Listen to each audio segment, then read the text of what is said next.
Let's take a closer look at what happened at the Dakar Rally 2024 after the first week. Let's start with Audi. As we said in previous videos, Audi concentrated on improving details on their RSQ e-tron. Their main issue last year were damper failures, weak suspension and a too hard setup which caused many tire failures. The complex drivetrain, which I explained in previous videos, never made any problems in all 3 years.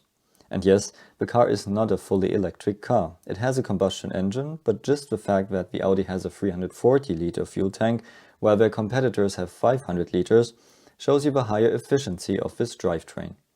For more information, check out my other video where I calculate the efficiency of the Audi drivetrain.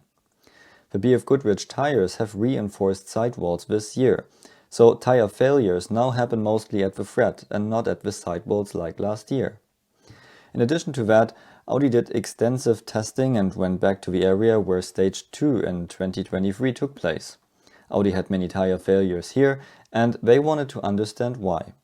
Because the same stage will be the 11th stage in 2024. Special here are the small but very sharp stones. So Audi built their suspension tougher and chose a much softer setup to put less stress on the tires. So far that paid off. And also the 15 kilowatt power increase by the regulators helps to even out the field. BRX Hunter, Toyota and Audi are pretty even in terms of speed this year. And you couldn't wish for more. Different manufacturers in different cars are fighting for the win. That makes the Dakar very interesting for other manufacturers, and Audi showed that you can also compete in the Dakar with a very different drivetrain and still be competitive. The T1 Plus category, which was created because of Audi's request to enter the Dakar, has become very popular. Audi already confirmed that this will be their last Dakar, as they fully concentrate on F1 after that. The Audi drivers said they will know at the end of this Dakar if they will come back next year. Because of that, Audi want to showcase their technology. And of course, they want to win the Dakar. But there's still a week to go and many things can happen. Just a few little details on what can go wrong. Audi held the spare wheel at the side of the car with a pin with one hole last year, but only an intact wheel could fit here. If the wheels was damaged or dirty, they couldn't fit the wheel in this one hole and lost a lot of time. So this year they have 2 holes in that pin. Another detail is, the Audis have a hydraulic system which drives the power steering and onboard jacks. Peter Hansel's car had an hydraulic problem and so the power steering didn't work anymore. They then got a tire failure and needed to change the wheel, but because the hydraulic system didn't work, also the onboard jacks didn't work, and they didn't have a simple manual jack in the car. So they lost a lot of time again. So the Audis got through the Dakar better than last year so far. They are quick and reliable, but it's the Dakar and you have to finish it first. Also, Carlos Sainz is quick, but he's also known to do Carlos Sainz things. One example, one stage started with a small navigational error. Sainz tried to make up time, drove extremely quick and risky to catch his teammates.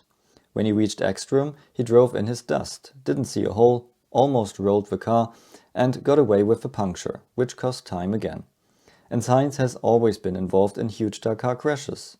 So let's see if the Audis can get through the second week without major issues. The BRX Hunters are fast but not as reliable and soft as the Toyotas. Nasser Al-Attiyah experienced this when his front upright broke from a smaller impact. They didn't have the spare part with them and needed to wait for help. Loeb is in a very good position, but also he is a material driver, so he demands a lot from the car, and that can lead to failures. So let's wait if he will have as many tire failures on stage 11 like last year. The Toyotas are very reliable, quick, and it's a very stable and popular car. It has less tire failures than others. But the Toyota Gazoo team Hall Speed has been sold to Variava, so there is a new owner and manager. Glyn Hall is still on board, but there are a few internal changes and Variava's son is one of their drivers now. They lost their top driver Al-Attiyah to BRX, but still had a good chance to win the Dakar with Al-Raji. But unfortunately he had a massive crash and is out of the race. Toyota is very confident that the Hilux won't break, the drivers just need to be fast now. So let's talk about Ford. They started with a lot of self-confidence after their success in previous races and tests. On stage 1, Woolrich's car already had the first suspension failure. So you see that new cars at the Dakar are very likely to have suspension failures. Their upper control arm bolt failed. They didn't have the spare part in the car and used a tool to replace the bolt. On stage 4, there was another suspension failure. The lower ball joint failed at the end of a long straight. The upright twisted, broke mounting points, cut brake lines, broke the drive shaft, and they had to wait for the truck for 4 hours. They received a 15-hour penalty for arriving late. And before the Dakar, they only had 9 kilometers of dune testing. So the marathon stage through soft dunes was very hard for them. Soft dunes demand a lot from the drivetrain. You need a lot of power to climb the dunes, you shift under load, and the diffs are spinning high all the time. So it's a good test for them. And now let's come to Centiry. After Centiry announced at stage 3 that they wouldn't race with the new CR-7s anymore, they're driving again. So what happened? So they had the suspension member failures, as we discussed in my last video. Reason for the extremely brittle parts was a wrong heat treatment by the supplier, which unfortunately happened 3 years ago with the same supplier. So they had a bad batch on the cars and a good batch at home in the factory. At the same time, they quickly designed and produced reinforced parts. They then put the wife of the head engineer with a large suitcase in the next plane and put the parts on the cars. The Estonian rally raid team was ready to go to the airport when they were called back. So Manama's car got the better batch and Barak Vanat received the upgraded parts. They left out stage 3 and 4 and they carefully completed stage 5. Now the CR-7s are running great, as we can also see in this chart with the overall times of all competitors. Because their position is so far back, they start pretty late every day and complete the stage in the dark. For that reason, they added large LED lights to their cars. On the CR-7, they removed all ball joints, because you can get play in them, lose a clip so they fall off, and they can get dirty very easily and fail. Instead, they are using roller bearings, which are more reliable. For the older CR6, Centiry wanted to prove to customers that these cars, which are only two-wheel drive, lighter, cheaper to run and cheaper to buy, can still compete with all-wheel drive T1 Plus cars, which they showed quite impressively so far. For the CR6T, the buggy with Audi engine, they removed the oil-water heat exchanger and separated the two circuits with an external oil radiator for reliability reasons. Good thing for Centiry now is that their older cars are very popular and known to be very reliable and competitive. So Centiry has a pretty good image. And they didn't just fly home with their CR-7, they repaired it, and they can still test it and show its performance.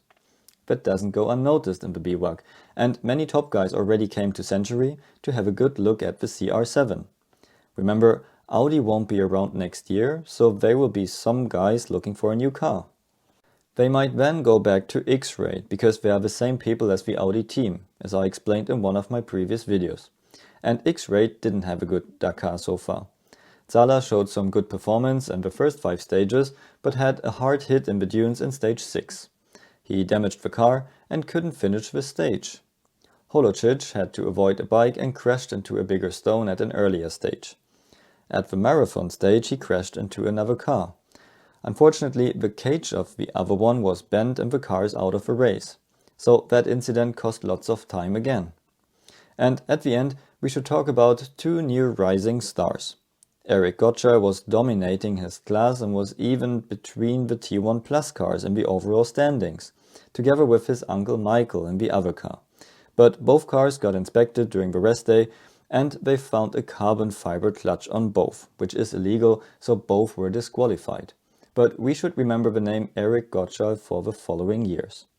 And another rising star is Tobias Ebster from Austria.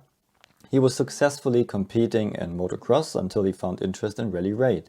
He decided to do this professionally, quit his job, delivers pizza in his free time. He didn't have the money to participate in the Dakar, so he had to find another way. He won the Baja World Cup in Dubai in 2022. With the prize money, he could start in the Abu Dhabi Desert Challenge, and they have a Road to Dakar program for the best rookie. so he had to win this, which he did. So now he didn't have to pay anything to drive the Dakar.